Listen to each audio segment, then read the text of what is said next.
Hi again, everybody. We welcome you to the Kessler Athletic Center. My name is Ben Wagner, as always, with Mike Mennenga. Pleasure, and I'll man. tell you what, it's a great night to watch some good rivalry basketball as well. I am fired up. I joked earlier, I need to get a little warmed up. I may have to get on the elliptical a little bit before to get after for this game. And I tell you, if this game has any resemblance of the last game, we're in for a barn burner tonight. Obviously, these two teams, about a little bit over a month ago, man, went at it. There was dunks, there was athletic blocks, there was lead changes, and we thought there was one final lead change when Niagara took a 14-point lead. But the next thing you know, Canisius comes storming back, takes a 63-61 lead. But then the big fella from Nigeria, from Niagara, steps up, scoring 9 of the last 14 points for Niagara, and silencing the Canisius Golden Griffins' comeback attempt.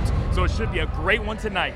And you know what, Mike? What was interesting about that game is the fact that Niagara was struggling heading into that matchup. Canisius, meanwhile, they were the ones flying high. But since then, the Purple Eagles have scored. Meanwhile, Canisius has crashed. Well, speaking of Niagara, Niagara hasn't lost since that game, as a matter of fact. And obviously, probably one of the biggest statistics about that run has been Niagara's defense into offense. They have forced 94 turnovers since that last game versus their opponents. 65 of them have been steals, and two people leading that way is Tyronn Lewis and Bilal Ben, two guys who are flat out getting after it on the defensive end and are leading candidates for MAC Defensive Players of the Year. And Tyronn Lewis, Mr. Do Everything for this ball club, leads them in scoring, leads them in steals, first in the league in steals, third in the nation in that category, and he needs to continue that stellar play. And obviously, pending on the outcome down the stretch here, one of the leading candidates not only for Defensive Player of the Year, but for MAC Player of the Year. So Tyronn Lewis needs to stay on fire. Tyronn Lewis is going to score. He's going to play defense.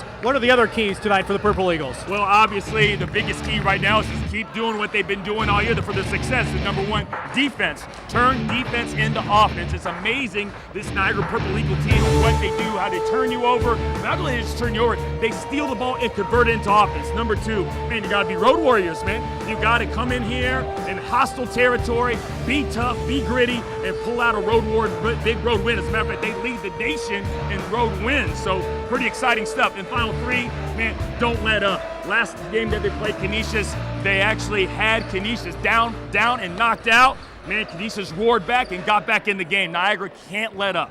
We'll talk about teams that won't let up. That has been the rally cry for the Canisius Golden Griffins lately. Their last time out, though, it went down to the buzzer. How much did that take out of them? Well, you know what? We followed this Canisius team a lot this year, and I tell you, they're a very, very resilient crew. I'm sure Coach Parrott has got them ready to go, and that's probably the biggest key is, man, just stick with it. This young ball club has learned some lessons. Man, they need to come in here tonight and just be resilient and persevere. And they have that perseverance because of one of their main leaders. Oh, and obviously Frank Turner, one of my favorite ball players that I followed this year. Frank Turner, again, like Tyronn Lewis for Niagara, is the do-it-all guy for this Canisius Golden Griffin team. He leads them in scoring. He leads them in assists. Man, he's grabbing 4.5, 5 rebounds a game, and he's doing a little bit of everything. And clearly tonight, Frank Turner's going to have a stellar performance to make this a home-cooked victory. All right, well, here are your 3 keys tonight for the Canisius Golden Griffins. Well, number one, they got to knock down free throws. Canisius is going to be up-tempo tonight. Ever since Chris Gadley's gotten a little bit hurt, they've been more up-tempo. They've been drawing fouls, getting to the line. Got to make Niagara pay by knocking down some free throws. Number two, this is huge. Battle of the boards, man. They got to hold this up-tempo Niagara team to one shot on offensive possessions. That is a key to this victory. Number three, protect the basketball. That was actually number one key for Niagara, was stealing the basketball on defense. Hey, now all of a sudden, Canisius, you got to make sure that you get a shot up on every offensive possession. We've laid it out for you, their keys, the starting lineups, and guess what? The players are going to lay out on the hardwood when we come back.